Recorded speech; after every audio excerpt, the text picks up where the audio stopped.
தமிழ் சினிமாவில் இதுவரையும் 3 நடிகர்கள் செஞ்ச ஒரு சாதனையை இப்போ சிவகார்த்திகேயன் அவர்கள் செஞ்சுருக்காரு. அது என்ன சாதனை அப்படிங்கிறத இந்த வீடியோவில் நான் சொல்கிறேன். அது மட்டும் இல்லாமல் அமரன் படத்தோட 11வது நாள் வசூல் 12வது நாள் வசூல் ரெண்டத்தையுமே நம்ம பார்க்க போகிறோம். அதாவது நம்ம நேற்று வீடியோ போடலை, அதுக்காக ஞாயிற்றுக்கிழமை கலெக்ஷனையும் சேர்த்து நம்ம பார்க்க போகிறோம். ஸோ டோட்டலாக இந்த படம் 11வது நாள் 12வது நாள் டோட்டல் கலெக்ஷன் எல்லாத்தையுமே பார்ப்போம். டோட்டலாக எவ்வளோ வந்திருக்கு அப்படின்னு பார்த்தீங்கன்னா உண்மையிலே பெரிய நம்பர், எதிர்பார்க்காத அளவுக்கு ஒரு மிகப்பெரிய நம்பரை கலெக்ட் பண்ணியிருக்கு. அப்புறம் கங்கோ அட்வான்ஸ் புக்கிங்கில் தமிழ்நாட்டில் சில இடங்கள் தான், ரொம்ப கம்மியான இடங்கள் தான் ஓப்பன் ஆகிருக்கு. ஆனால் அதுலேயே நல்ல கலெக்ஷன் வந்திருக்கு. ஸோ ஓவர்சீஸ்லேயுமே நல்ல புக்கிங் ஆகிருக்கு. எவ்வளோ டோட்டலாக இந்த படம் புக் ஆகிருக்கு அப்படின்னு பார்ப்போம். அப்புறம் பிளட்டி பெக்கர், பிரதர், இந்த 2 படங்களும் எப்படி போய்கிட்டு இருக்கு, நேற்று திங்கட்கிழமை ஏதாவது வசூல் வந்துதா அப்படிங்கிறத பார்ப்போம். அப்புறம் புல்புலையா 3, சிங்கமகன், இந்த 2 படங்களுமே ஒரு பக்கம் வசூல் அடித்து தம்சம் பண்ணிக்கிட்டு தான் இருக்குது. இன்னும் சில படங்களோட வசூலையும் நம்ம பார்க்க போகிறோம். அதாவது 2 நாள் கலெக்ஷனையுமே, சண்டே ப்ளஸ் மண்டே 2 நாள் கலெக்ஷனையுமே நம்ம பார்க்க போகிறோம்.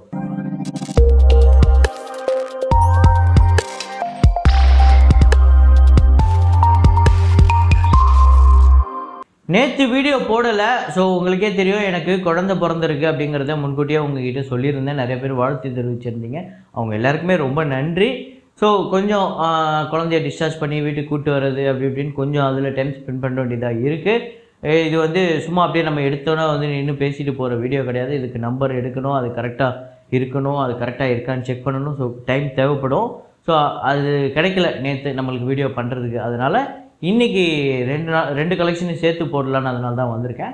இது மட்டும் இல்லாமல் நேற்று வீடியோ போடாதனால முந்தானத்து வீடியோவில் நம்ம ஒரு ஃப்ரேம் ஒன்று வச்சுருந்தோம்ல, அதை யாரெல்லாம் கரெக்டாக கெஸ் பண்ணியிருக்காங்க அப்படிங்கிறத பார்ப்போம். முதல்ல அது என்ன ஃப்ரேம், என்ன படம் அப்படிங்கிறத பார்த்துட்டு வாங்க.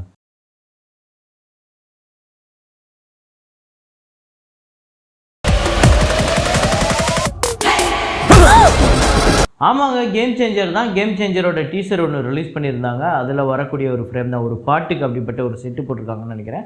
அது வித்தியாசமாக இருக்குது. என்னென்னா மேலேருந்து கார்லாம் இப்படி வருது, வண்டிலாம் இப்படி போகுது, கீழே இப்படி ஊரே இப்படி ஒரு மாதிரி உள்ள குழியிலேருந்து இப்படி ஊரில் வீடு வீடு அப்படி இருக்குது. அது வித்தியாசமாக இருக்குது. பாட்டுக்காக செட்டு போட்டிருக்காங்கன்னு நினைக்கிறேன். ஸோ அதை கரெக்டாக கெஸ் பண்ண முதல் 5 பேர் ரித்தீஷ், தரண்ராஜ், மிஸ்ட்ரி மேன், ஜெரி ஷான்லி, குருதேவன், ஸ்ரீனிவாசன், இந்த 5 பேர் தான் முதல்ல கரெக்டாக கெஸ் பண்ணியிருக்காங்க. இன்றைக்கி ஒரு ஃப்ரேம் ஒன்று வச்சுருக்கேன். அது என்ன ஃப்ரேம், என்ன படம் அப்படிங்கிறத கெஸ் பண்ணுங்கள்.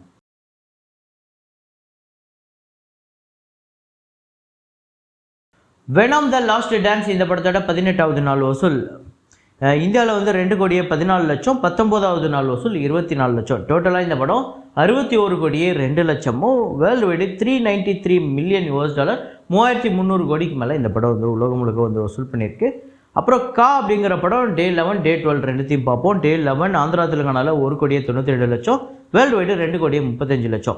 ஸோ 12th டே பார்த்திங்க அப்படின்னா ஆந்திரா தெலுங்கானாவில் 65 லட்சமும், வேர்ல்டு வைடு 75 லட்சம். டோட்டலாக 25,37,00,000 ஆந்திரா தெலுங்கானாலையும், வேர்ல்டு வைடு 34,20,00,000 வசூல் பண்ணியிருக்கு. இந்த படம் வசூல் ரீதியாக வெற்றி படம். லக்கி பாஸ்கர் 11வது நாள் வசூல் ஆந்திரா தெலுங்கானாவில் 2,21,00,000, தமிழ்நாட்டில் 1,80,00,000, கர்நாடகாவில் 60 லட்சம், கேரளாவில் 1,60,00,000, ரெஸ்ட் ஆஃப் இந்தியாவில் 6 லட்சம், ஓவர்சீஸில் 2,85,00,000, வேர்ல்டு வைடு 9,12,00,000 வசூல் பண்ணியிருக்கு. நல்ல வசூல் எடுத்திருக்கு லக்கி பாஸ்கர் டே 11.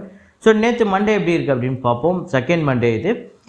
ஆந்திரா தெலுங்கானாவில் 85 லட்சம், தமிழ்நாட்டில் 60 லட்சம், கர்நாடகாவில் 35 லட்சம், கேரளாவில் 55 லட்சம், ரெஸ்ட் ஆஃப் இந்தியாவில் 3 லட்சம், ஓவர்சீஸில் 65 லட்சம், வேர்ல்டு வைடு 3,03,00,000. ஸோ டோட்டலாக இந்த படம் ஆந்திரா தெலுங்கானாவில் 31,19,00,000, தமிழ்நாட்டில் 11,09,00,000, கர்நாடகாவில் 6,31,00,000, கேரளாவில் 16,68,00,000, ரெஸ்ட் ஆஃப் இந்தியாவில் 92 லட்சம், ஓவர்சீஸில் 24,30,00,000, வேர்ல்டு வைடு 90,49,00,000. கிட்டத்தட்ட 100 கோடியை நெருங்க போது. இன்னொரு 10 கோடி தான், நல்லா தான் போய்கிட்டு இருக்கு. இதில் என்ன இன்னொரு கூடுதல் தகவல் அப்படின்னு பார்த்தீங்கன்னா, லக்கி பாஸ்கர் ஒரு நேரடி தமிழ் திரைப்படம் கிடையாது, அது ஒரு தெலுங்கு படம் தான். ஸோ அது டப் பண்ணி தான் வந்திருக்கு அப்படிங்கிறது உங்கள் எல்லாருக்குமே தெரியும். இருந்தாலும் டைரக்டாக ரிலீஸ் செய்யப்பட்ட பிளட்டி பெக்கர், பிரதரை விட தமிழ்நாடு கலெக்ஷன் லக்கி பாஸ்கர் அதிகம் அப்படிங்கிறது ஒரு கூடுதல் தகவல். அடுத்ததாக பகீரா படத்தோட டே 11 டே 12 கலெக்ஷன் பார்த்திங்க அப்படின்னா கர்நாடகாவில் 1,28,00,000, வேர்ல்டு வைடு 1,48,00,000. ஸோ அப்புறம் டே 12 பார்த்திங்க அப்படின்னா கர்நாடகாவில் 30 லட்சமும், வேர்ல்டு வைடு 38 லட்சம். ஸோ டோட்டலாக இந்த படம் 23,44,00,000 கர்நாடகாலையும், வேர்ல்டு வைடு 26,83,00,000 வசூல் பண்ணியிருக்கு. ஸோ இந்த படமே வசூல் ரீதியாக ஒரு வெற்றி படமாக தான் அமையும். அயம் காதலன் அப்படிங்கிற ஒரு மலையாள படம் டே 4 டே 5 2 பார்ப்போம். கேரளாவில் 1,20,00,000 டே 4, வேர்ல்டு வைடு 1,38,00,000. டே 5 கேரளாவில் 48 லட்சமும் வேர்ல்டு வைடு 55 லட்சம். ஸோ டோட்டலாக கேரளாவில் 4,40,00,000, வேர்ல்டு வைடு 5,26,00,000 இந்த படம் வந்து வசூல் பண்ணியிருக்கு அயம் காதலன். சிங்கம் அகைன் இந்த படத்தோட 10வது நாள் கலெக்ஷனும் 11வது நாள் கலெக்ஷனும் பார்ப்போம். இந்தியாவில் வந்து 17,45,00,000, வேர்ல்டு வைடு 22,15,00,000 சண்டே கலெக்ஷன், ஒரு சரியான கலெக்ஷன் எடுத்திருக்கு. அப்புறம் டே 11 5,95,00,000 இந்தியாவிலையும், வேர்ல்டு வைடு 7,05,00,000. ஸோ டோட்டலாக 254,82,00,000 இந்தியாவிலையும், வேர்ல்டு வைடு 320,75,00,000 வந்து வசூல் பண்ணியிருக்கு. புல்புலையா 3 ஆக்சுவலாக சிங்கம் அகைனை விட புல்புலையா 3 தான் எக்ஸ்ட்ராடனரியாக போய்கிட்டு இருக்கு. டே 10 டே 11 பார்த்தீங்கன்னா டே 10ல் வந்து இந்தியாவில் 19,85,00,000, வேர்ல்டு வைடு 27,45,00,000. ஸோ 11வது நாள் அதாவது நேற்று மண்டே 6,25,00,000 இந்தியாவிலையும், வேர்ல்டு வைடு 7,55,00,000.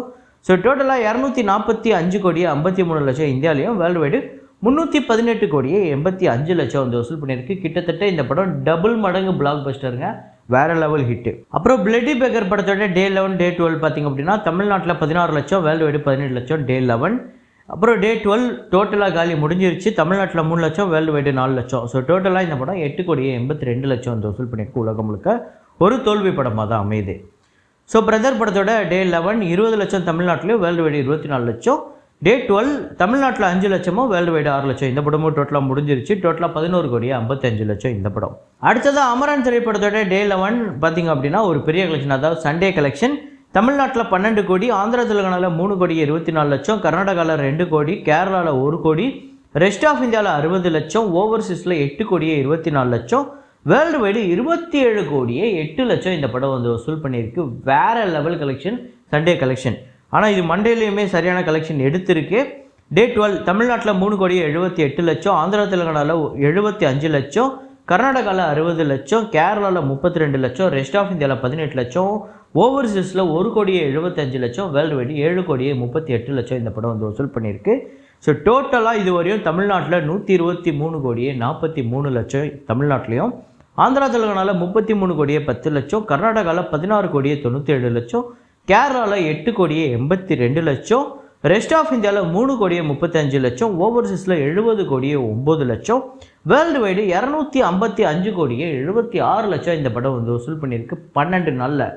அதாவது எந்த அளவுக்கு ஒரு பெரிய பிளாக் பஸ்டர் அப்படின்னு பார்த்தீங்கன்னா, ஆரம்பத்தில் நிறைய பேர் இண்டஸ்ட்ரியில் பேசினது, சிவகார்த்திகேயனை நம்பி 120 கோடி பட்ஜெட்டுங்கிறது ரொம்ப பெரிய பட்ஜெட்டாக இருக்கே, கமல் சார் அந்த பணத்தை திருப்பி எடுக்க முடியுமா, இப்படி ஒரு படத்தில் போய் இவ்வளோ காசை முடக்கிட்டாரு அப்படின்னு அவர் மேலே நிறைய விமர்சனங்கள் இருந்தது. நிறையா அவருக்கு அட்வைஸே கொடுத்துருக்காங்க, இவ்வளோ பட்ஜெட்டை ஒரு படத்தில் போடாதீங்க அப்படின்னு.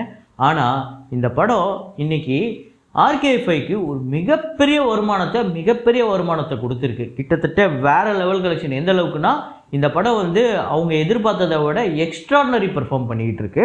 இதுவரையும் தமிழ் சினிமாவில் 250 கோடிக்கு மேலே வசூல் பண்ண நடிகர்கள் 3 பேர் தான். சூப்பர் ஸ்டார் ரஜினிகாந்த் உலகநாயகன் சொல்லக்கூடாதுன்னு சொல்லிட்டாரு, சரி ஓகே, கமல்ஹாசன் அவர்கள், அப்புறம் தளபதி விஜய், இந்த 3 பேர் தான் இதுவரையும் இருந்தாங்க. இப்போ 4வது என்ட்ரியாக நம்ம சிவகார்த்திகேயன் அவர்கள் கொடுத்துருக்காரு. உண்மையிலே பெரிய விஷயம்.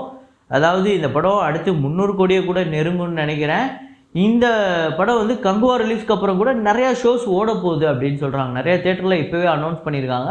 கங்குவாவுக்கு நாங்கள் வந்து கங்குவா ரிலீஸ் ஆகும்போது நாங்கள் அமரனை தேட்டர்லேருந்து எடுக்க போகிறதில்ல. சில தேட்டர் அனௌன்ஸே பண்ணுறாங்க எப்படின்னா, கங்குவா நாங்கள் திரையிடப்படலை, ஏன்னா எங்களுக்கு அமரன் எக்ஸலண்ட்டாக போய்கிட்டு இருக்கு அப்படின்னு. ஏன்னா அந்தளவுக்கு ஒரு மிகப்பெரிய சம்பவம் பண்ணிடுச்சு அமரன். ஸோ இப்போ கங்குவா ப்ரீசேலை பார்த்துருவோமா. தமிழ்நாட்டில் இதுவரையும் 39 தேட்டரில் மட்டும்தான் புக்கிங் ஓப்பன் ஆகிருக்கு. அப்படின்னா ஒரு 200-300 ஷோக்குள்ளன்னு வச்சுக்கோங்களேன். ஸ்க்ரீன்ஸ் கிடையாது, ஷோஸு. ஸோ அதில் இதுவரையும் தமிழ்நாட்டில் 1,29,00,000 புக் ஆகிருக்கு. ஆந்திரா தெலுங்கானாவில் நல்ல புக் ஆகிருக்கு 1,45,00,000. கர்நாடகாலையுமே நல்ல புக்கிங் 91 லட்சம். கேரளாவில் 90 லட்சம். கேரளாவில் ஆக்சுவலாக எக்ஸலண்ட்டாக போயிருக்கு. ரெஸ்ட் ஆஃப் இந்தியாவில் 31 லட்சம். ஓவர்சீஸில் 3,05,00,000. ஸோ டோட்டலாக 7,91,00,000 இதுவரை அட்வான்ஸ் புக்கிங் வந்திருக்கு. ஓவர்சீஸில் இன்னும் பெருசாக எதிர்பார்க்கப்படுது. அதே நேரத்தில் ரெஸ்ட் ஆஃப் இந்தியாவில் இந்த படம் வந்து வழக்கமான நம்ம தமிழ் சினிமா மாதிரி கிடையாது. இதுக்கு வந்து இந்த PVR ஐநாக்ஸ்னு அந்த செயின் ஆஃப் தியேட்டர்ஸில் ரிலீஸ் பண்ண போகிறதா ஒரு விஷயம். ஸோ அப்படின்னா அங்கே இன்னும் பெரிய நம்பர் ரெஸ்ட் ஆஃப் இந்தியாவில் பெரிய நம்பர் இந்த படம் கலெக்ட் பண்ணணும். அதுவும் இல்லாமல் சூர்யா அவர்களோட கெரியர்லேயே ஒரு பிக்கஸ்ட் ஓப்பனிங் இதுவாக தான் இருக்கும் அப்படின்னு நம்ம நம்பலாம்.